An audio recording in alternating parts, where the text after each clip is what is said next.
दिल्ली में 8 auto rickshaw अपने साथ ऐसे लगा रखे हैं जिन गाड़ियों के पीछे लिखा है free ambulance for injured in road accident. सड़क दुर्घटना में घायलों के लिए अस्पताल तक मुफ्त सेवा। और हर एक गाड़ी में एक एक फर्स्ट एड बॉक्स दिया है और ताकि और उनको कहा है कि जहाँ भी सड़क पे कोई एक्सीडेंट देखो गाड़ी रोको, पूछो किसी के चोट तो नहीं लगी। अगर चोट लगी तो उसको फर्स्ट एड दो, उसकी मलहम पट्टी करो, ज़्यादा घायल है तो अस्पताल बचाओ, उसका जीवन बचाओ।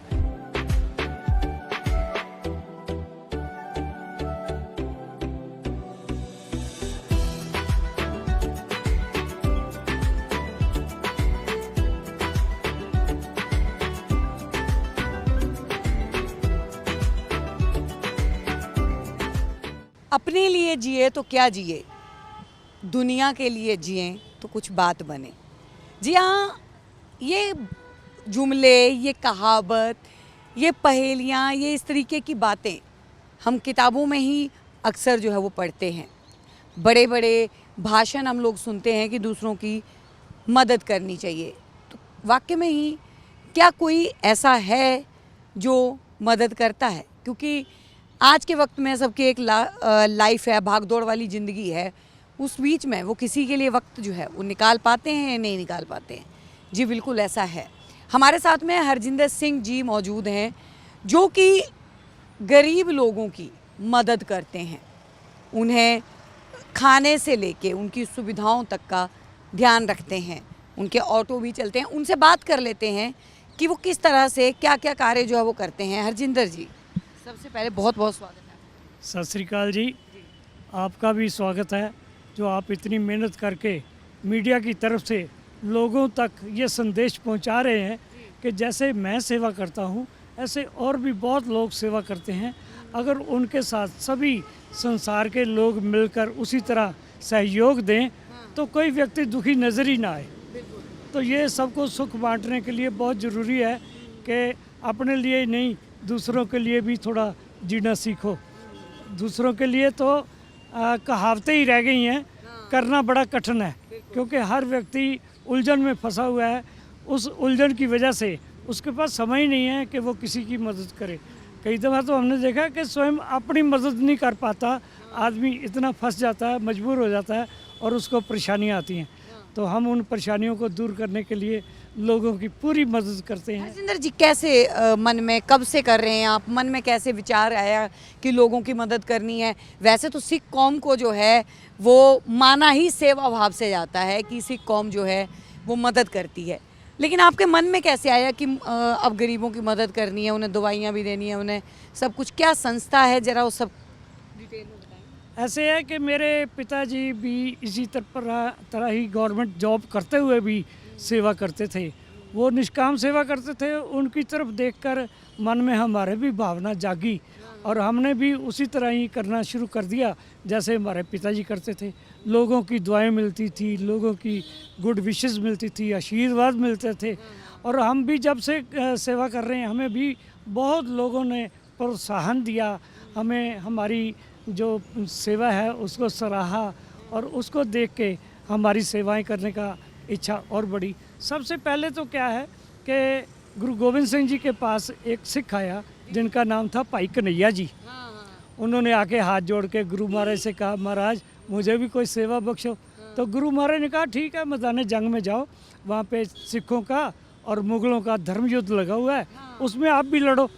तो उन्होंने हाथ जोड़ के कहा, महाराज मैं लड़ूंगा नहीं, कोई और सेवा बताओ। तो गुरु महाराज ने कहा ठीक है, मत लड़ना, जो लड़ रहे हैं उनको पानी पिलाने की सेवा कर लो। तो वो एक पानी की मशक लेके गए और पानी पिलाते रहे। सिखों ने आके शिकायत करी, महाराज ये कैसा व्यक्ति है, ये तो दुश्मनों को भी पानी पिला रहा है, जिनको हम मार के बेहोश कर देते हैं वो पानी मांगते हैं, ये उनको पानी पिला के फिर दोबारा खड़ा कर देता है। तो गुरु गोविंद सिंह ने बुला लिया, आपकी शिकायत आई है। तो भाई कन्हैया जी ने हाथ जोड़ के पूछा, महाराज क्या शिकायत आई है? कहने लगे आप दुश्मन को पानी पिलाते हो? तो भाई कन्हैया जी ने कहा, नहीं महाराज, मैंने तो आज तक किसी दुश्मन को पानी नहीं पिलाया। हाँ, पानी पिलाते समय मैं उस पानी पीने वाले के चेहरे की तरफ देखता हूँ कि इसने कितना पानी पीना है। जब वो पानी पीते पीते सिर हिला देता है तो मैं ऊपर से पानी डालना बंद कर देता हूँ। पर मैं तो जब उसके चेहरे की तरफ देखता हूँ मुझे तो आपका चेहरा नज़र आता है। मैं तो आपको पानी पिलाता हूँ, मुझे तो कोई दुश्मन नज़र ही नहीं आता। तो गुरु गोविंद सिंह ने कहा, वाह तेरी ऐसी सोच, ऐसी भावना, तू मुझे पानी पिलाता है ना, तो जहाँ मेरे चोट लगी हो वहाँ पट्टी भी करा कर। तो गुरु गोविंद सिंह ने एक फर्स्ट एड बॉक्स दिया, जिस फर्स्ट एड बॉक्स से वो घायलों की मलहम पट्टी भी करता हुआ मैं आपको चित्र दिखाऊंगा, उससे पता लगेगा। तो हमने देखा कि ये जो सेवाएं हैं, ऐसी सेवाएं तो मुझे ऑन रोड भी मिलती हैं। जब मैं ऑटो रिक्शा चलाता हूँ, कोई एक्सीडेंट होता है, सड़क पे कोई व्यक्ति करा रहा होता है, तड़प रहा होता है, तो मैं अपनी गाड़ी रोक के, क्योंकि मैं सारी दिल्ली में से दिल्ली सिविल डिफेंस की ओर से फर्स्ट एड पार्टी का अवार्ड विनर हूँ। तो मैं अपना फर्स्ट एड बॉक्स खोल के जो घायल है उसका अगर खून बह रहा है तो उसकी पट्टी करता हूँ, अगर ज़्यादा सीरियस है उठाता हूँ सरकारी अस्पताल में, उसको एडमिट कराता हूँ, उसके परिवार को संदेशा देता हूँ। तो ये मैं सेवा 1978 से कर रहा हूँ। इस सेवा को करते करते मैंने सोचा कि ये मेरी सेवा तुच्छ मात्र है। अब इसमें मेरा बेटा भी मेरे साथ संलग्न है, वो पूरा कोऑपरेट करता है और ऐसी सेवाएं करता है। पहले मुझे बड़ी दिक्कत आई, मेरी शादी होने के बाद मेरे बच्चे हो गए, मैं घर से सेपरेट था। तो जब मैं कई दफ़ा सेवा करते करते रात को ओवर टाइम लगा के, क्योंकि बच्चों के लिए रोटी भी कमानी ज़रूरी है, हर एक घायल को अस्पताल पहुँचाने में 3-4 घंटे टाइम व्यर्थ हो जाता है। तो मैं उसके लिए ओवर टाइम लगा के अपनी दिहाड़ी भी बनाता था और सेवा भी करता था। तो बच्चे पूछते थे, पापा क्या बात है, आप सुबह 8 बजे से निकले हो, रात के 11 बज रहे हैं, आप अभी आए हो, इतनी देर क्यों लगा दी आपने? बेटे आज एक एक्सीडेंट केस मिल गया था, उसको मैंने उठाया, अस्पताल पहुँचाया, तो उसके चोटें लगी थी, उसके परिवार को सूचित किया, वो आए, तो ये सेवा मुझे आज मिल गई, वो मैं करी, जिस वजह से मैं लेट हो गया। पापा वो जिसको आपने अस्पताल पहुँचाया, क्या वो अब ठीक है? जब ऐसी बात सुनता था तो उनके मन में मैं देखता था कि दया भावना है, तो मैं बेटे उनकी जो सेवा करी उस वजह से वो उसका जीवन बच गया। तो ऐसी बातें सुन के मेरे बच्चे भी खुश होते थे कि चलो पापा ने हमारे ने कोई अच्छा कार्य किया। तो इस सेवा को मैंने और आगे बढ़ाने के लिए इस समय दिल्ली में 8 ऑटो रिक्शा अपने साथ ऐसे लगा रखे हैं, जिन गाड़ियों के पीछे लिखा है free ambulance for injured in road accident, सड़क दुर्घटना में घायलों के लिए अस्पताल तक मुफ्त सेवा।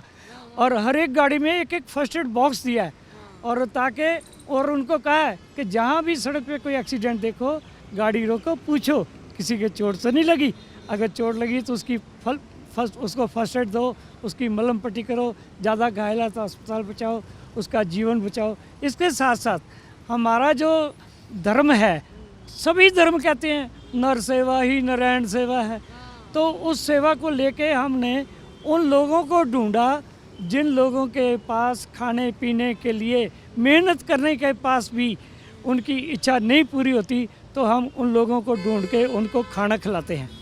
और उन खाना खिलाते समय हम देखते हैं उनमें छोटे छोटे बच्चे हैं जो कि गरीब हैं, जैसे नर्सरी लगाते हैं, पेड़ पौधे लगाते हैं, खेतों में काम करते हैं।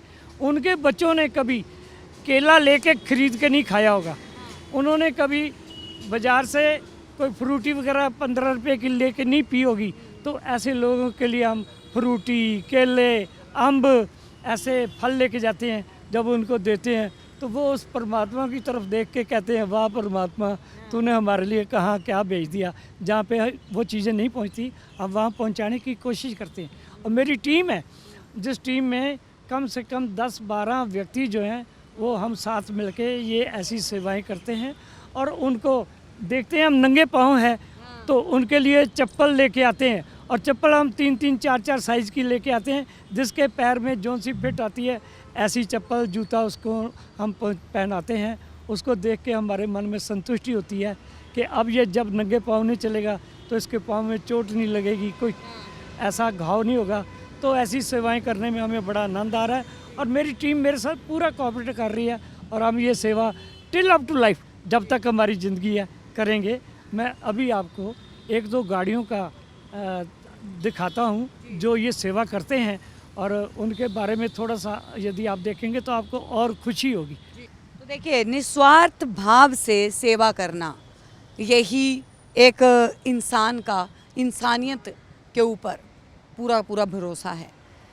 निष्काम भाव से सेवा करते हैं हरजिंदर जी, और ऐसे ही बहुत सारे ऑटो जो हैं इन्होंने चलाए हैं, घायलों की मदद करना, उन्हें खाना देना, उनके लिए जूते चप्पल, उन सारी चीज़ों की व्यवस्था करना। आप लोगों को ये पहल कैसी लगी नीचे कमेंट सेशन में ज़रूर बताएं। देखते रहिए सौगंध टीवी। आप देख रहे हैं सौगंध टीवी, सौगंध वतन की।